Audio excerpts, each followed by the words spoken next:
ये क्लिप देखो, ये लड़की जिप लाइनिंग करते हुए 30 फीट की हाइट से गिर गई।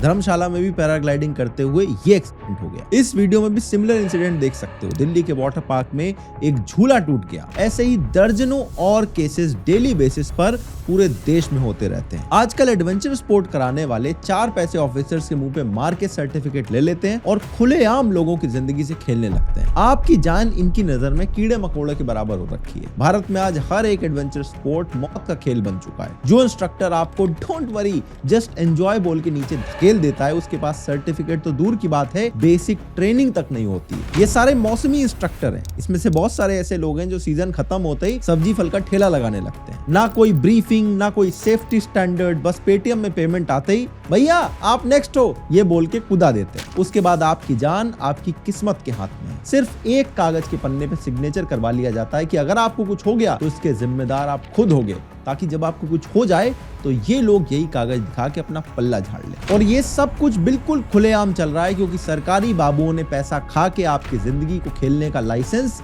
बेच दिया है। वैसे तो अपने देश में घर से निकलना ही एक सर्वाइवल टास्क है। सड़क पे चलो तो ठार उड़ा देती है, ट्रेन में बैठो तो वो पलट जाती है, फ्लाइट में जाओ तो वो क्रैश कर जाती है। अब ऐसे में देश के अंदर एडवेंचर स्पोर्ट नॉर्मल कैसे हो सकता है? नीचे से ऊपर तक सब लोग मिली भगत में जुगाड़ बिठा के गंदा खेल चला रहे हैं। इसीलिए मैंने सोचा कि इस टॉपिक में थोड़ा डिटेल में बात करने की जरूरत है। आइए देखते हैं। पिछले कुछ सालों में भारत में एडवेंचर स्पोर्ट्स की पॉपुलैरिटी बहुत तेजी से बढ़ी है। इंस्टाग्राम में आजकल ज्यादा पॉपुलर हो रखा है ये, क्योंकि इसकी रील डालो तो बहुत व्यूज आते हैं। इनफैक्ट भारत में कुछ ऐसी डेस्टिनेशन है जहां पर लोग एडवेंचर स्पोर्ट करने के लिए ही जाते हैं। जैसे हिमाचल के बीर बिलिंग में पैराग्लाइडिंग बहुत फेमस है। ऋषिकेश में रिवर राफ्टिंग और बंजी जंपिंग बहुत पॉपुलर हो रखा है। इसी तरह से अंडमान में स्कूबा डाइविंग बहुत पॉपुलर है और गुलमर्ग में स्कीइंग। गोवा भी वाटर स्पोर्ट के लिए बहुत फेमस होने लगा है। भारत में करंटली जो एडवेंचर स्पोर्ट्स की इंडस्ट्री है काफी तेजी से ग्रो कर रही है। कुछ रिपोर्ट के हिसाब से $2 बिलियन की इंडस्ट्री बन चुकी है। लेकिन ये रिपोर्ट जो हंकी डोरी पिक्चर दिखाती है, रियलिटी इससे काफी अलग और डार्क है। भारत में भले ही लोग काफी शौक के लिए एडवेंचर स्पोर्ट खेलते हो, लेकिन ज्यादातर लोगों का एक्सपीरियंस अच्छा नहीं रहता है। पिछले कुछ टाइम में जितने एक्सीडेंट हुए हैं उससे ये सेंटिमेंट और ज्यादा लाइमलाइट में आ गया है। जैसे अगर ऋषिकेश को देखो, अगर आप वहां पे गए हो तो आपको पता होगा कि ऋषिकेश में एडवेंचर स्पोर्ट की कितनी बड़ी इकोनॉमी है। लोगों को लिटरली वेट करना पड़ता है। पीक सीजन में प्राइस डबल हो जाते हैं और लाइनें लंबी हो जाती हैं। बल्कि कई लोग तो ये मानते हैं कि रिवर राफ्टिंग ही एक ऐसा एडवेंचर स्पोर्ट है जो भारत में सेफली किया जा सकता है। लेकिन रिसेंटली कुछ ऐसे एक्सीडेंट हुए जिसकी वजह से लोगों का कॉन्फिडेंस इस एक्टिविटी से खत्म होता जा रहा है। जैसे इसी साल गर्मियों में ऋषिकेश में एक इंसिडेंट हुआ था। 6 लोग एक गाइड के साथ रिवर राफ्टिंग कर रहे थे और गरुड़ चट्टी में आते ही इनकी बोट पलट गई, जिसमें गाइड ने 4 लोगों को तो सेफली रेस्क्यू कर लिया, लेकिन देहरादून के रहने वाले सागर नेगी रिवर में गिरते ही अनकॉन्शियस हो गए। उनको हॉस्पिटल ले जाया गया, लेकिन तब तक उनकी जान जा चुकी थी। देखो, अगर आपने रिवर राफ्टिंग की है तो आपको पता होगा कि बोट में सब लोग लाइफ जैकेट और हेलमेट पहन के बैठते हैं। इसके अलावा गाइड के भी काफी स्ट्रिक्ट इंस्ट्रक्शंस होते हैं और इस वीडियो में आप देख सकते हो कि सागर नेगी ने भी ये सेफ्टी गियर्स पहन रखे थे। लेकिन इस न्यूज के बाद कई लोगों ने पॉइंट आउट करा कि जो एक्चुअल रेगुलेशन है उसमें अच्छी कंपनीज क्या करती हैं, मेन बोट के साथ एक प्रोफेशनल गाइड वाली कयाक भी चलाती हैं, ताकि ऐसे इंसिडेंट हो तो तुरंत मदद की जा सके। लेकिन इस वीडियो में हमें कोई भी कयाक नहीं नजर आ रही है। इनफैक्ट वीडियो में पीछे से आवाज आ रही है कि ये आदमी नहीं बचेगा, ये नहीं बचेगा। और ये कोई एक इंसिडेंट नहीं है। ऋषिकेश में ऐसे कई इंसिडेंट हो चुके हैं। ऐसे इंसिडेंट से लोगों का इंडिया में ऐसी एक्टिविटीज करने से भरोसा उठ जाता है। ये तो चलो स्पोर्ट्स हो गया, लेकिन कहते हैं कि रिवर राफ्टिंग में बोट से गिरने का डर रहता है, इसलिए स्विमिंग भी आनी जरूरी हो जाती है। लेकिन वडोदरा में इन 14 लोगों की क्या गलती थी जो बोट में एक पिकनिक मनाने जा रहे थे? और ये तो कोई चलती हुई रिवर भी नहीं थी, बल्कि एक लेक थी। पिछले साल वडोदरा में एक इंसिडेंट हुआ जिसमें स्कूल के बच्चे पिकनिक पर बोटिंग करने गए थे और इनके साथ 2 टीचर भी थे, लेकिन बोट सडनली पलट गई। रेस्क्यूअर्स ने कुछ बच्चों और टीचर्स को तो रेस्क्यू कर लिया, लेकिन 12 बच्चे और 2 टीचर्स को रेस्क्यू नहीं कर पाए और उनकी वहीं पर ही डेथ हो गई। इन्वेस्टिगेशन में पता चला कि किसी को भी लाइफ जैकेट नहीं पहनाई गई थी और बोट पर उसकी कैपेसिटी से ज्यादा लोग सवार किए गए थे, जिसकी वजह से बोट पलट गई। ऐसे ये वाली वीडियो मैंने आपको दिखाई थी। ये वीडियो हिमाचल के धर्मशाला की है, जिसमें पैराग्लाइडिंग करते हुए गुजरात के रहने वाले सतीश की जान चली गई और उनकी उम्र सिर्फ 27 साल थी।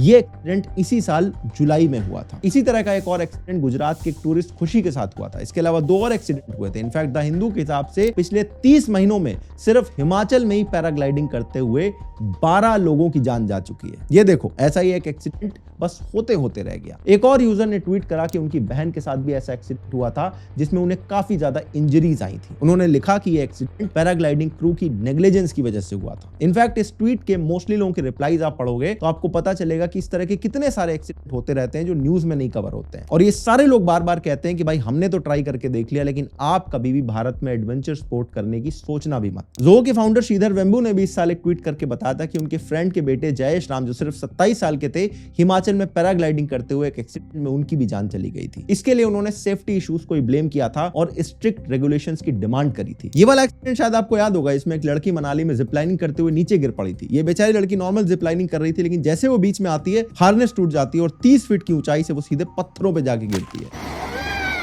जिसमें उसकी जान तो बच गई लेकिन काफी सीरियस इंजरीज हुई थी, फ्रैक्चर्स हुए थे। ये एक्सीडेंट भी इसी साल जून में हुआ था। देखो, किसी भी एडवेंचर स्पोर्ट की सेफ्टी 3 बेसिक चीजों पर टिकी होती है। गियर्स यानी सामान जो है उसकी क्वालिटी क्या है, इंस्ट्रक्टर की ट्रेनिंग कैसी है और वो रूल्स एंड प्रोसेसेस को कितना फॉलो कर रहे हैं। लेकिन भारत में इन तीनों ही चीजों का मजाक बना के रख दिया गया है। यहाँ जो एडवेंचर स्पोर्ट्स चल रहे हैं उनमें ज्यादातर जगहों पर ऐसे सामान को यूज किया जा रहा है जो या तो पुराना है या ठीक तरह से उसको मेंटेन नहीं किया गया है या फिर दूसरे देशों से सेकेंड हैंड कबाड़ के रूप में लाया गया है। इन चीजों की असली सर्विस लाइफ कब की खत्म हो चुकी होती है, लेकिन इसी को ही बार बार घिसा जा रहा होता है। एक पूरा सेकंड हैंड मार्केट चल रहा है जिसमें यूरोप या अमेरिका से पुराना रिजेक्टेड सामान लाया जाता है। वही सामान यहाँ भारत में बिना किसी चेकिंग के यूज किया जाता है। बाहर से आया सामान देखने में ठीक लगता है, ब्रांड भी बढ़िया दिखाई देता है, लेकिन उसके अंदर छोटे छोटे क्रैक्स होने लगते हैं। ब्रांड नाम देख के लोग सोचते हैं कि यार चलो इन्होंने अच्छे ब्रांड का सामान यूज करा, शायद ये सेफ होगा, लेकिन अंदर क्या गंदा खेल चल रहा है इससे वो बिल्कुल अनजान होते हैं। अब इसी ब्रांड का अगर एक नया सेफ्टी गियर खरीदा जाए तो वो बहुत महंगा पड़ेगा, लेकिन अपने यहाँ तो सबको सस्ते में काम चलाना है, चाहे भले सेफ्टी जाए भाड़ में। अब जो ऑपरेटर नए गियर में पैसे लगाता है उसके रेट थोड़े हाई चले जाते हैं, तो लोग क्या करते हैं, वहां पे जाके सस्ता वाला ऑप्शन चूज करते हैं कि कौन सा आदमी 1000 रुपए में मुझे एडवेंचर करा देगा, तो फिर वहां पर आपको सेकंड हैंड या फेक सामान ही मिल सकता है। इसके अलावा सिर्फ सेफ्टी गियर का इशू नहीं है, बल्कि उस गियर को चलाने वाले लोग उससे भी ज्यादा बड़ा खतरा है। मोस्टली ये स्टाफ सीजनल होता है, ये पूरे साल भर में कोई दुकान में बैठता है, कोई ठेला चलाता है, कोई कुछ और काम करता है, लेकिन जैसे ही ज्यादा टूरिस्ट आने शुरू होते हैं सब के सब एडवेंचर स्पोर्ट के एक्सपर्ट बन जाते हैं। ना इनके पास इन सब कामों का कोई एक्सपीरियंस होता है, ना प्रॉपर ट्रेनिंग होती है, ना कोई सर्टिफिकेट होता है। YouTube पे ट्यूटोरियल देख के सब चीजें चला रहे होते हैं। तो ऐसे में मान लो अगर सब इक्विपमेंट ठीक ठाक भी यूज किए गए बट उसे चलाने वाले की क्वालिटी इस टाइप की है तो एक्सीडेंट तो होना ही है,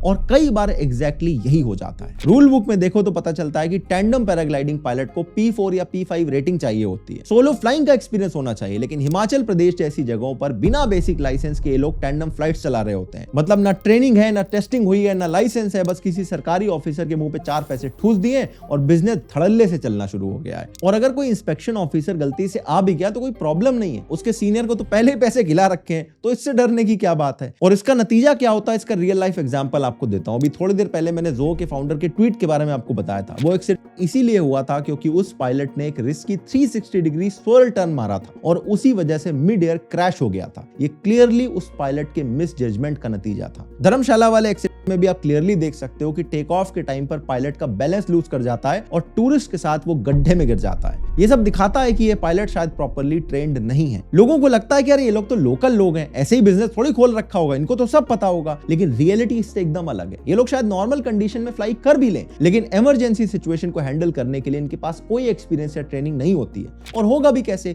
भारत में उतने ट्रेनिंग सेंटर्स ही नहीं है जो हाई क्वालिटी और सर्टिफाइड इंस्ट्रक्टर्स को प्रोड्यूस कर सकें। जब ट्रेनिंग सेंटर्स ही लिमिटेड हैं तो क्वालिफाइड लोग कैसे मिलेंगे। और ये एक विशियस साइकिल बन गया है। मतलब अगर सरकार बोल भी दे कि सिर्फ लाइसेंस्ड और ट्रेंड लोग ही काम करेंगे तो आधी इंडस्ट्री कल के कल ही बंद हो जाएगी। इसीलिए रेगुलेटर्स भी फंसे हुए हैं कि या तो इकोनॉमी को बंद कर दो या फिर फेक सर्टिफिकेट वालों को इग्नोर करते रहो। और इसी चक्कर में लोगों की सेफ्टी के साथ हर रोज लॉटरी खेली जा रही है। और ये बात तो शायद हमारे खून में मिली हुई है कि जब तक कोई बड़ा हादसा ना हो जाए हम लोग ज्यादा इंस्ट्रक्शन वगैरह पे ध्यान नहीं देते हैं। जितने भी लोग फ्लाई करते होंगे वो देखते होंगे कि हर फ्लाइट से पहले एयर होस्टेस आकर प्रॉपर्ली ब्रीफिंग देती है, लेकिन आधे लोग उस टाइम पे फोन चला रहे होते हैं। और इसीलिए एडवेंचर स्पोर्ट में भी सेफ्टी ब्रीफिंग को स्किप कर देना बिल्कुल आम बात है। जो ब्रीफिंग हर टूरिस्ट एक्टिविटी से पहले मिलनी चाहिए, जिसमें बताया जाए कि सामान कैसे यूज करना है, क्या क्या रिस्क हो सकते हैं और इमरजेंसी में क्या करना है, ये सब ये लोग जल्दी जल्दी 2-4 लाइन में बोल के निपटा देते हैं या फिर इसे बताते ही नहीं है। अरे डरना मत, मैं हूं, ऐसा बोल के आपको सीधे कुदा दिया जाता है। टाइम बचाने के चक्कर में, ज्यादा लोग घुमाने के चक्कर में, ज्यादा पैसा कमाने के चक्कर में सेफ्टी ब्रीफिंग्स की बत्ती बना दी जाती है। ये क्लिप तो शायद आपको याद ही होगी। अरे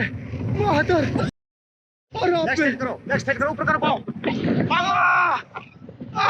ऊपर नीचे कर ले, नीचे टूट जाएंगे पाओ ऊपर कर पाओ ऊपर कर लिया पैर और ऊंचे कर। और ऊंचे कर लिया, अब इससे ज्यादा ऊंचे नहीं होगा।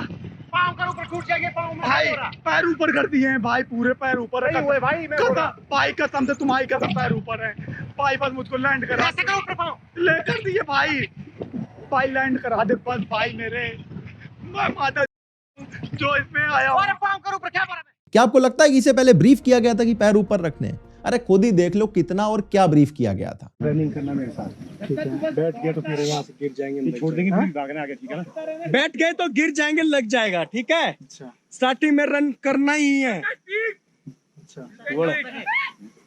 रेडी बोलिएगा, जैसे कि तुम दौड़ता है कैमरा चालू। चलो 1 2 3 भागो, दौड़ो, भाग और भाग।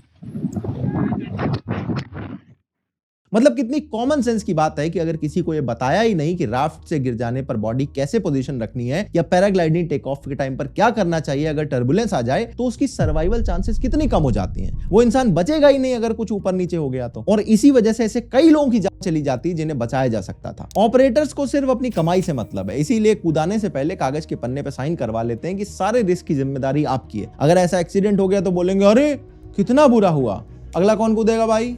यही तक इनका रोल रहता है। वेवर पे टूरिस्ट के सिग्नेचर दिखा के ये लोग बच जाते हैं और बाकी जो इंजर्ड हुआ या उसकी जान चली गई तो वो उसकी किस्मत के हाथ में है। और इस सब से क्लियरली पता चलता है कि ये कोई छोटी मोटी गलतियां नहीं है, ये इस बात का प्रूफ है कि इंडस्ट्री में प्रॉपर रिस्क असेसमेंट और इमरजेंसी प्लानिंग का सिस्टम ही नहीं है। सेफ्टी को फालतू का खर्चा मान के आपकी जिंदगी को 2 कौड़ी के बराबर नाप दिया जाता है। अब ऐसे में सवाल आता है कि आखिर इन चीजों से डील कैसे किया जाए। जब भारत में इतनी बड़ी एडवेंचर स्पोर्ट की इकोनॉमी है तो उसका प्रॉपर यूटिलाइजेशन भी होना चाहिए। एडवेंचर स्पोर्ट अपने आप में कोई बुरी चीज नहीं है, बस लोगों की सेफ्टी इंश्योर करने की जरूरत है। देखो कुछ तो बहुत ही बेसिक चीजें हैं जो सुधारने की जरूरत है। जैसे हमने डिटेल में बात करी कि कैसे बहुत सारे इसीलिए होते हैं क्योंकि सेफ्टी मेजर्स नहीं लिए जाते हैं, तो इन पर काफी काम करने की जरूरत है। लेकिन इसकी रिस्पॉन्सिबिलिटी हम कंपनीज पर नहीं छोड़ सकते हैं, इसको इंश्योर करेंगे रेगुलेटर्स, लाइसेंसिंग एजेंसीज। लेकिन उससे पहले हमें लाइसेंसिंग एजेंसीज में करप्शन कम करने की जरूरत है। दूसरा सबसे बड़ा इशू है अनट्रेन्ड प्रोफेशनल्स का। इसके लिए भी कई एग्जांपल्स मैं आपको दे चुका हूं। हमारे भारत में 2-4 लड़के हायर करके धक्के से काम कराने का कल्चर है, लेकिन इस रिस्की बिजनेस में ऐसा नहीं किया जा सकता है। हालांकि कंपनी वाले इन लड़कों को ट्रेन करते हैं, लेकिन एक प्रॉपर ट्रेनिंग और सर्टिफिकेशन में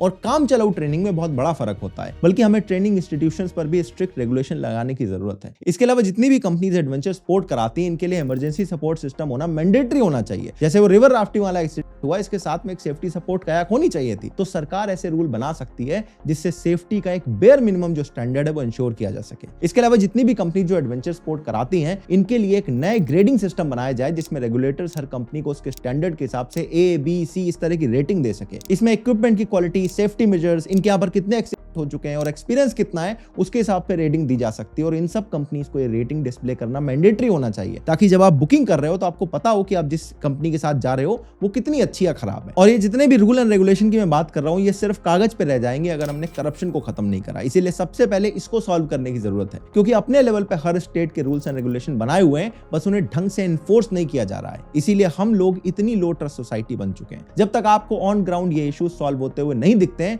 मैं तो रेकमेंड करूंगा कि भारत में कोई भी ऐसा रिस्की एडवेंचर स्पोर्ट करना अवॉइड करो, वही बेटर है। और अगर करना है तो ऐसी अच्छी जगह से करो जहां पर किसी ने पहले एक्सपीरियंस ले रखा है, आपको देख के समझ में आ रहा है कि भाई इक्विपमेंट की क्वालिटी ठीक है, बंदे ट्रेंड है यहाँ पर। और ऐसी चीजों में भैया प्लीज, आपकी जान का मामला है, 1500 रुपए बचाने की कोशिश मत करना। अगर ये वाला वीडियो आपको अच्छा लगा तो अगला वीडियो आपको और अच्छा लगेगा। स्क्रीन पे लगा दिया है, क्लिक करो और अभी देख डालो।